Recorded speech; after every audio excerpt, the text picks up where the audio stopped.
ভাই কথা বলতে পারি? হ্যাঁ। কেমন আছেন? এই তো মন খারাপ? একটু খারাপ। না, অনেকক্ষণ দেখতেছি একা একা দাঁড়িয়ে আছেন। হ্যাঁ, অনেকক্ষণ দাঁড়ায় আছি। কি হয়েছে?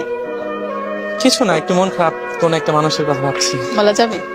তেমন কিছু না, কোন একটা কাছের মানুষের কথা ভাবছি। তার খুব মনে পড়ছিল।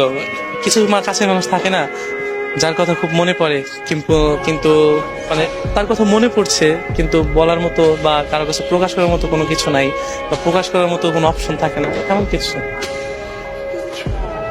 কান্না করতেছি? না না, কান্না করতেছি না, মানে এটাই ভাবতেছি যে কিছু মানুষ এমন এমন আছে যাদেরকে আমরা অনেক ভালোবাসি বা অনেক যত্নে রাখি বা আগলে রাখি, কিন্তু তাদেরকে মানে বুঝাইতে পারি না। আমার কষ্ট, আমার দুঃখ আমি কখনোই তাকে বুঝাইতে পারিনি বা পারবো না।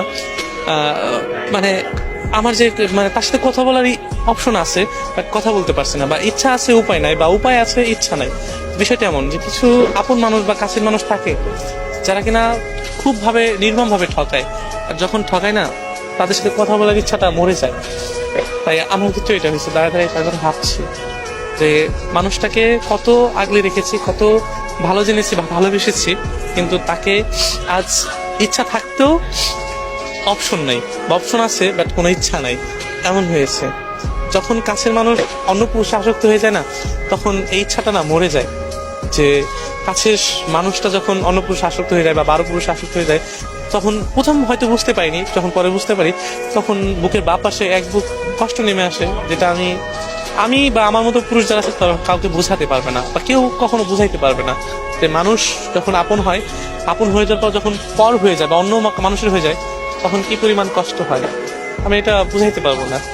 আর মানুষগুলা খুব দামি হয়, জানেন, যে যে যখন তাকে ভালোবাসি বা ভালো জানি বা ভালো রাখার চেষ্টা করি, তখন ওই মানুষগুলা এমন ভাবে নিখুঁত অভিনয় করে যেটা হয়তো বলে বোঝাতে পারবো না বা সম্ভবও না। আর তার কাছ থেকে এমন ভাবে ঠকেছি যেটা কিনা প্রকাশ করার মতো না, কারো কাছে প্রকাশ করব সেটাও না। এই জন্য নীরবে কষ্ট পাওয়া ছাড়া কোনো উপায় নাই, বা একাই ভাবি যে কেন মানুষ এমন হলো। আর সবচেয়ে বড় কথা কি, যে ওই মানুষগুলাকে একটা কথা বলতে চাই যে শখের মানুষ হয়ে থেকো সারা জীবন, কখনো কাউকে কষ্ট দিও না। আর 12 পুরুষে আসক্ত না হয়ে এক পুরুষে আসক্ত হও, দেখো ভালোবাসা অনেক সুন্দর। তোমাকে ভালোবেসে কেউ নীরবে কষ্ট পাবে, সেটা হয়তো দুনিয়া সহ্য করলেও সৃষ্টিকর্তা কখনো সহ্য করবে না। আমি আজ এখানে নীরবে কষ্ট পাচ্ছি, হয়তো সেটা আপনার চোখে বা আরো 2-1জনের চোখে পড়েছে, কিন্তু আমার সৃষ্টিকর্তা সব দেখছেন যে আমি তাকে কত ভালোবেসেছি আর কতটা কষ্ট পাচ্ছি।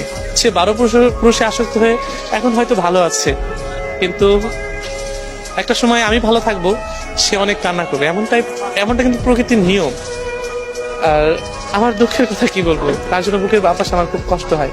আর কষ্ট হলেও এখন প্রকাশ করার মতো কিছু নাই, আর প্রকাশ করলেও বোঝার মতো কেউ নেই।